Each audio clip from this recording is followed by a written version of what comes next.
Hey guys, just a really quick video. I just want to show you guys something that it kind of, I don't say frustrated me, but I always thought it was a little strange when I first got into the O-scale hobby. These manufacturers do a pretty good job of wrapping and protecting these things, but you know, this stuff's all made in China and it's made on an assembly line, it's made quickly, and there's a little bit of a one-size-fits-all mentality on a lot of the packaging. Just in case you're starting to collect or starting to buy stuff, older Lionel stuff, their packaging, it can be real tricky to get the locomotives out of the packaging without damaging the handrails, especially if there's no handrail foams present. Atlas stuff is packaged to survive a nuclear war, and especially the Atlas Master stuff.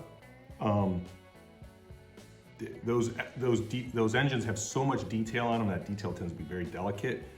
Getting those out of the packaging could be a little bit of a pucker factor. And I know a lot of people, once they get them out of the Atlas boxes, they don't put them back in. They just leave them on their layout because they don't want to break anything. MTH, I think, over the years has been the best at giving you a combination of quality packaging with ease of access, ease of removal.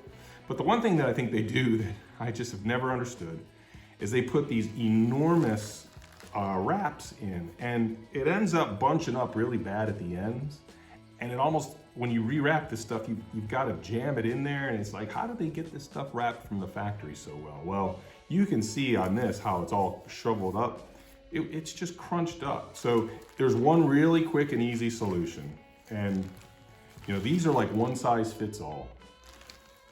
When you got something small like this little Jeep dummy that I just got, this is way too much packaging. So, well, here's what I do, and this might be different from what you do, but this is how I do it. So I take these guys and I run them to the point where the pilot is just over the edge. Hopefully it's shown on camera, the edge of the packaging.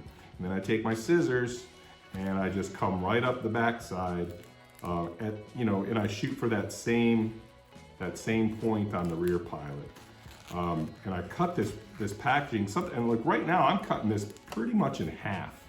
What I'll do from this point is when it's a bigger unit, like a 6-axle diesel, you're gonna have a much smaller excess piece. I just throw that away. When I end up with something this size, down the road I am bound to get a locomotive that has no packaging. So I will save this, and this becomes the wrapping and packaging for another locomotive down the road. But now, as you see, when I put this here, I'll pull it back so it stays in frame. Now this little guy's missing the end handrails that I'll have to source. But what I do is I wrap it over from what will be the side facing up, go underneath the wheels, pull it nice and tight, and then I gently roll it up. You can hear the engineer rolling around in there. Man, don't get rid of your, if you have these guys, don't get rid of them. It makes putting them in and out a lot easier, it really does. But what I'll do, take this guy, put it right under the middle of the truck. And it's real important, you don't want these things, you want to use up front, you want it to come across the cab, not the handrails. In the back, you're not going to be able to avoid it. It's going to come across the handrails most probably. But what I'll do is pull these guys so that they're relatively level, flip it on its side, and now it's ready to be picked up.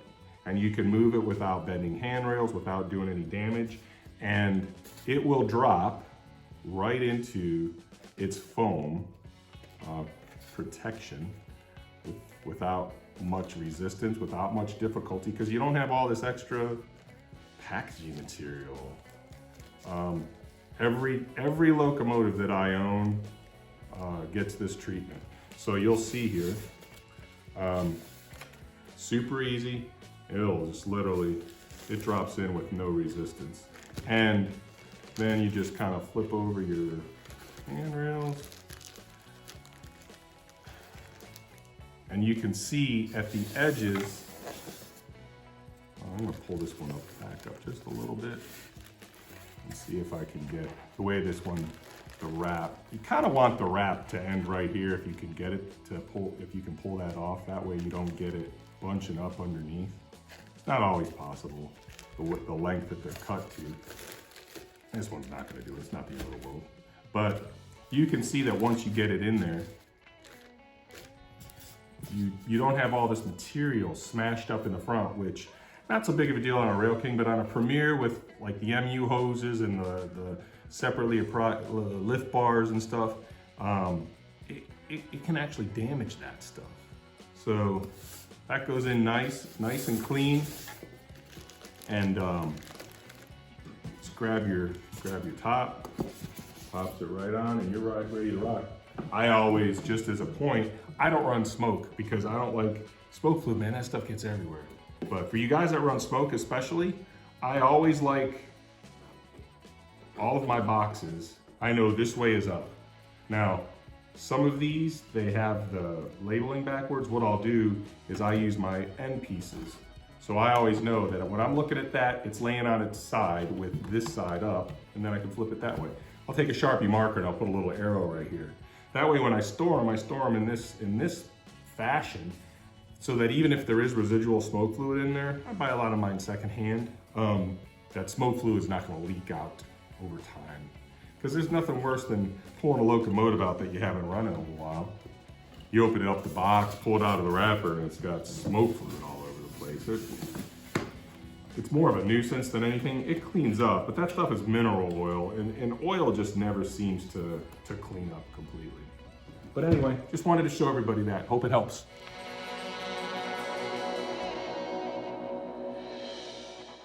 Bye.